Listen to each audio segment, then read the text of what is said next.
Hello students, welcome back to my YouTube channel education hub Govind Prajapati.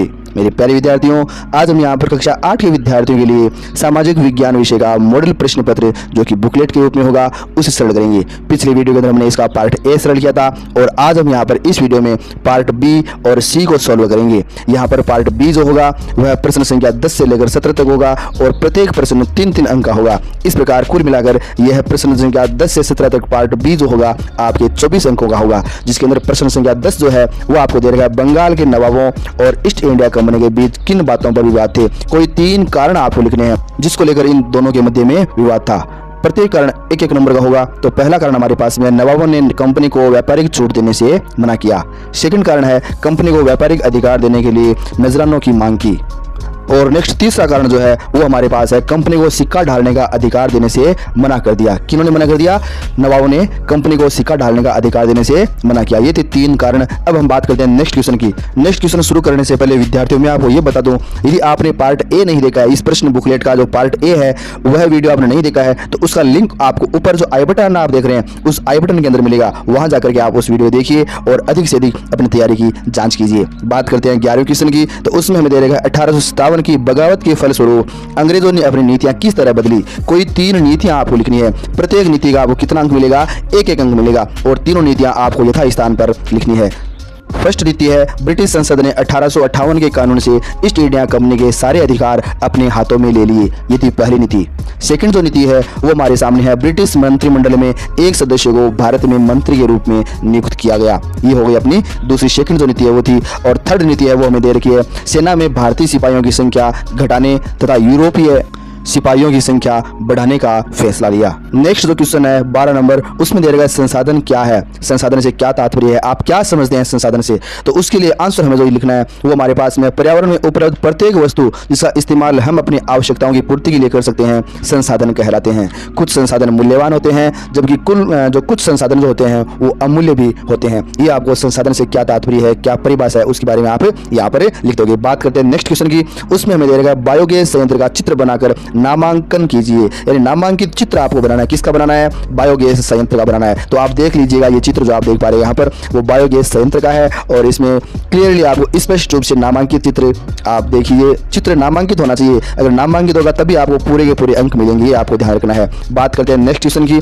उसमें मैं दे रहा है सार्वभौमिक वैश्विक मताधिकार से क्या समझते हैं, क्या तात्पर्य है वैश्विक मताधिकार से, है ना। तो इसके लिए आंसर हमें ये लिखना है, भारतीय संविधान एक निश्चित आयु के बाद 18 वर्ष होने के बाद, है ना, लोकतंत्र में मत देने का अधिकार देता है, जिसमें जाति, लिंग, क्षेत्र, धर्म आदि का भेदभाव नहीं किया जाता है, उसे सार्वभौमिक वैश्विक मताधिकार कहते हैं। ये आंसर आपको यहाँ पर इस प्रश्न के अंदर जो था इसका उत्तर लिखना है।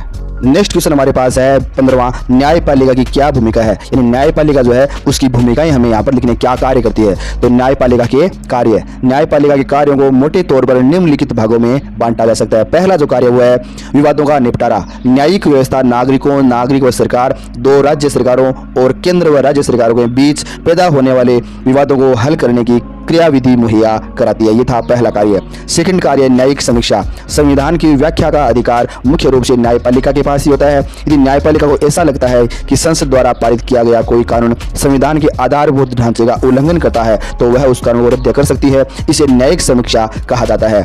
तीसरा जो कार्य वो है कानून की रक्षा और मौलिक अधिकारों का क्रियान्वयन। यदि देश के किसी भी नागरिक को ऐसे लगता है कि उसके मौलिक अधिकारों का उल्लंघन होता है या हुआ है तो वह सर्वोच्च न्यायालय या उच्च न्यायालय में जा सकता है। ये 3 कार्य जो थे वो न्यायपालिका के थे, मुख्य कार्य है वो। इन कार्यों को आप अच्छी तरीके से तैयार कर लीजिए। बात करते हैं नेक्स्ट क्वेश्चन की।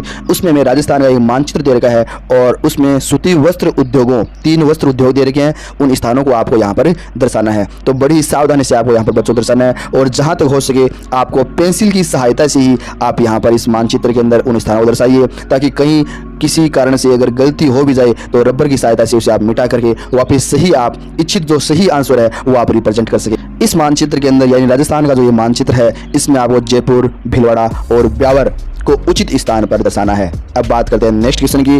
17वां क्वेश्चन, उसमें हमें दे रखा है साइबर सुरक्षा, साइबर क्राइम हो रहे हैं ना अभी, तो साइबर सुरक्षा के उपाय बताने हैं। कोई 3 उपाय आपको यहाँ पर बताने हैं। प्रत्येक उपाय आप बताओगे, आपको कितना अंक मिलेगा? एक अंक मिल जाएगा प्रत्येक जो उपाय बताओगे ना। तो कुल 3 अंकों का यह प्रश्न हो गया। पहला जो उपाय है वो है अपने पासवर्ड या पिन समय समय पर बदलते रहें। सेकंड उपाय है हमारे पास अपने मोबाइल, कंप्यूटर, लैपटॉप में एंटीवायरस सॉफ्टवेयर का यूज करें। और तीसरा उपाय है हमारे सामने, वो है किसी को भी फ़ोन या मेल यानी जो ईमेल होता है उसे व्यक्तिगत जानकारी साझा न करें या OTP जो है वो साझा न करें। प्यारे विद्यार्थियों, यह तीनों उपाय हमारे दैनिक जीवन में हमें यूज में लेने हैं। साइबर क्राइम जो हो रहे हैं आज के दिन में, वर्तमान समय के अंदर, उनसे सुरक्षित हम तभी रह पाएंगे जब हम इन तीनों उपायों को काम में लेंगे। प्रश्न बुकलेट का खंड 6 जो है उसके अंदर 4 प्रश्न होंगे, चारों प्रश्न 4-4 अंकों के होंगे। इस प्रकार आपका खंड 6 जो है उसके अंदर कुल 16 अंकों के प्रश्न पूछे जाएंगे। 4 प्रश्न होंगे। 18वां जो क्वेश्चन है उसमें हमें दे रखा है, गांधी जी ने नमक कानून तोड़ने का फैसला क्यों लिया? या तो ये लिखोगे या आपके पास चॉइस है। अथवा में प्रश्न दे रखा है, प्रत्यक्ष कार्यवाही दिवस का आह्वान क्यों किया गया? तो यहाँ पर हम अथवा के ऊपर वाला पार्ट कर रहे हैं, गांधी जी ने नमक कानून तोड़ने का फैसला इसलिए लिया कि उनके विचार में नमक पर टैक्स वसूलना पाप है, क्योंकि यह हमारे भोजन का बुनियादी हिस्सा है। इसे अमीर और गरीब समान मात्रा में प्रयोग करते हैं, इसलिए गांधी जी ने नमक कानून तोड़ने का फैसला लिया। बात करते हैं नेक्स्ट क्वेश्चन की। तो इस प्रश्न में हमें दे रखा है, विश्व में की जाने वाली कृषि को किन किन आधारों पर निर्वाह कृषि और वाणिज्यिक कृषि में वर्गीकृत किया गया है? अगर आपको ये नहीं आए तो चॉइस हमारे पास में, भारत में किसी कृषि फॉर्म की गतिविधियों का वर्णन करो। तो यहाँ पर विश्व के अंदर भौगोलिक दशाओं, उत्पाद की मांग, श्रम और प्रौद्योगिकी के स्तर के आधार पर कृषि 2 भागों में विभाजित है। पहली है आपकी निर्वाह कृषि, जिसके बारे में आपको कंप्लीटली आपको अच्छी तरीके से इस आंसर की तैयारी करनी है। उसके पश्चात हम यहाँ पर निर्वाह कृषि के पश्चात बात करते हैं गहन निर्वाह कृषि। उसके बारे में आपको ये स्टेप अच्छी तरीके से तैयार करने हैं और पॉइंट टू पॉइंट आपको यहाँ पर लिखने हैं। विद्यार्थियों, अगर बड़े प्रश्न जो है उनको आप पॉइंट टू पॉइंट लिखेंगे, यानी पैराग्राफ की बातें न लिख करके पॉइंट बना करके आप लिखते हैं, तो एग्जामिनर को आसानी से वह पॉइंट आपके नजर आते हैं और आपको पूरे के पूरे मार्क्स वो दे देता है। निर्वाह कृषि के पश्चात सेकंड जो कृषि है वो है वाणिज्यिक कृषि। वाणिज्यिक कृषि में फसल उत्पादन और पशुपालन बाजार में विक्रय हेतु किया जाता है। इसमें अधिक पूंजी, अधिक श्रम तथा आधुनिक औजारों की आवश्यकता पड़ती है। वाणिज्यिक कृषि को पुनः निम्न प्रकार के भागों में बांटा जाता है। वाणिज्यिक कृषि को 3 भागों में बांटा गया है। वाणिज्यिक अनाज कृषि, उसके पश्चात सेकंड जो कृषि है उसमें दे रखा है मिश्रित कृषि, और थर्ड पार्ट जो होगा वाणिज्यिक कृषि के अंतर्गत वो आपके सामने है रोपण कृषि। कौन सी कृषि? रोपण कृषि। रोपण कृषि वाणिज्यिक कृषि का एक प्रकार है जहां चाय, कॉफी, रबर, केला अथवा कपास की एकल फसल उगाई जाती है। अब हम प्रश्न लेते हैं नेक्स्ट, और उसमें हमें दे रखा है 20वें प्रश्न के अंदर, भारतीय संविधान में उल्लेखित मौलिक अधिकारों में से कोई 2 मौलिक अधिकारों के बारे में विस्तार पूर्वक लिखिए। चॉइस आपके पास है। अथवा के अंदर भारतीय संविधान में हमें 6 मौलिक अधिकार दे रखे हैं और 6 मौलिक अधिकार में से आपको केवल इस प्रश्न के अंदर 2 लिखने हैं, लेकिन आपको अपनी तैयारी की दृष्टि से एग्जाम के अंदर 6 भी पूछ सकता है, इसलिए आपको 6 मौलिक अधिकार तैयार करने हैं। पहला अधिकार है समानता का अधिकार, सेकंड अधिकार है स्वतंत्रता का अधिकार, तीसरा अधिकार है शोषण के विरुद्ध अधिकार, और चौथा जो अधिकार है वो दे गया है धार्मिक स्वतंत्रता का अधिकार। यहाँ प्यारे विद्यार्थियों में ट्रिक बताऊंगा जिसकी सहायता से आप सिस्टमेटिक क्रमबद्ध रूप से इन 6 मौलिक अधिकार को तैयार कर लोगे। जो आपका 5वां जो आपके पास अधिकार है वह हमें दे रखा है संस्कृति और शैक्षणिक अधिकार, और छठा अधिकार हमें दे रखा है संवैधानिक उपचारों का अधिकार। अब बात करते हैं उस ट्रिक की विद्यार्थियों। वो ट्रिक क्या है? आपको याद क्या रखना है? आपको याद ये रखना है समस्त शोध संस्कृति का उपचार। समस्त शोध संस्कृति का उपचार, ये ट्रिक आप याद रखोगे तो आपको 6 के 6 जो मौलिक अधिकार हमारे हैं वो याद हो जाएंगे।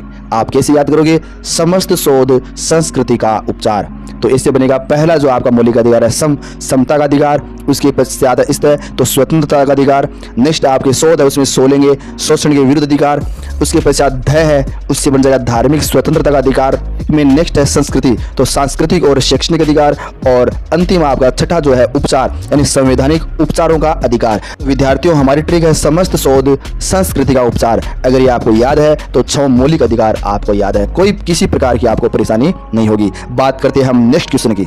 इसमें हमें दे रखा है राजस्थान का एकीकरण कितने चरणों में संपन्न हुआ? मत्स्य संघ में कौन कौन सी रियासतें शामिल थी? चॉइस आपके पास है। चतुर्थ चरण में वृहद राजस्थान में सम्मिलित रियासतों के नाम बताइए। तो यहाँ पर हम राजस्थान के एकीकरण देख रहे हैं। राजस्थान का एकीकरण 7 चरणों में संपन्न हुआ। पहला चरण था मत्स्य संघ, दूसरा चरण था राजस्थान संघ, तीसरा जो चरण था वो था संयुक्त राजस्थान संघ, ऐसी चौथा चरण था वृहद राजस्थान, 5वां चरण है संयुक्त वृहद राजस्थान, छठा चरण है राजस्थान, और 7वां चरण जो अंतिम चरण था वो था वर्तमान राजस्थान। इस प्रकार राजस्थान का एकीकरण 7 चरणों में संपन्न हुआ। अब हमें यहाँ पर पूछा क्या आगे, मत्स्य संघ में कौन कौन सी रियासतें शामिल थी? तो मत्स्य संघ के अंदर 4 रियासतें शामिल थी, अलवर, भरतपुर, करौली और धौलपुर। इन चारों को याद रखने की भी ट्रिक बताऊंगा। अपन भूल जाते हैं ना विद्यार्थियों, तो याद रखने की बेस्ट ट्रिक बताऊंगा आपको मैं। अलवर, भरतपुर, करौली, धौलपुर। आपको याद क्या रखना है? ABCD याद रखना है। क्या याद रखना है? ABCD। आपको ये तो याद है ना, ABCD। A for Alwar, B for Bharatpur, C for Karauli और D फॉर धौलपुर। प्यारे विद्यार्थियों, आपको आज का यह वीडियो कैसा लगा? यदि आपको आज का यह वीडियो पसंद आया है तो प्लीज़ लाइक करें, कमेंट करके बताएं कि आपको वीडियो अच्छा लगा। यदि आप अपने मित्रों को, यार दोस्तों को, अपने फ्रेंड सर्किल को इस वीडियो को शेयर करना चाहते हैं तो अधिक से अधिक इस वीडियो को शेयर कीजिए। शेयर करने का किसी प्रकार का कोई चार्ज नहीं है। आप अधिक से अधिक अपने मित्रों को शेयर करें ताकि वो भी इस वीडियो का अधिक से अधिक लाभ ले सके। और हाँ, आप हमारे YouTube चैनल पर पहली बार आए हैं, पहला ही वीडियो आपका देखना हो रहा है, पहली बार आप विजिट कर रहे हैं हमारे YouTube चैनल पर, तो प्लीज़ हमारे YouTube channel education hub Govind Prajapati को सब्सक्राइब जरूर करें तथा पास ही का बेल आइकन जरूर प्रेस करें ताकि आगामी वीडियो के नोटिफिकेशन जो आपके लिए यूजफुल होंगे तुरंत प्राप्त होंगे और आप उनका अधिकतम लाभ उठा सकेंगे। नेक्स्ट वीडियो के अंदर मैं आपके साथ फिर हाजिर होऊंगा। तब तक के लिए धन्यवाद।